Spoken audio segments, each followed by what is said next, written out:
ભગવાન રામ જન્મ્યા હતા, માતા સીતા જન્મ્યા હતા, ભગવાન રામ અને સીતા માતાના લગ્ન થયા હતા, ભગવાન રામ અને સીતા માતા વનવાસ ગયા હતા, વનવાસની અંદર સીતા માતાનું રાવણે અપહરણ કર્યું હતું, રાવણ સીતા માતાને લંકા લઈ ગયો હતો, સીતા માતાને શોધવા માટે હનુમાનજી લંકા ગયા હતા, સીતા માતાને શોધ લેવા માટે પ્રભુ રામ લંકા ગયા હતા, લંકા જવા માટે દરિયામાં પુલ બનાવ્યો હતો, લંકા જઈને રાવણ જોડે લડાઈ લડ્યા હતા, રાવણનો વધ કર્યો હતો, સીતા માતાને લઈને પાછા આવ્યા હતા.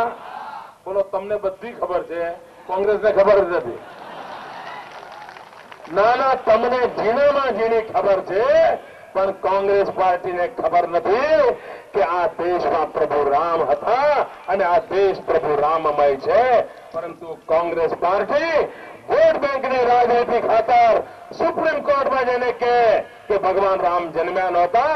અરે તમે આવા જૂઠાણા ચલાવનારા લોકો હિન્દુસ્તાનમાં મોદી પર ખટલો નથી ચલાવી શકતા, એટલે ઇન્ટરનેશનલ કોર્ટની ધમકી આપો છો.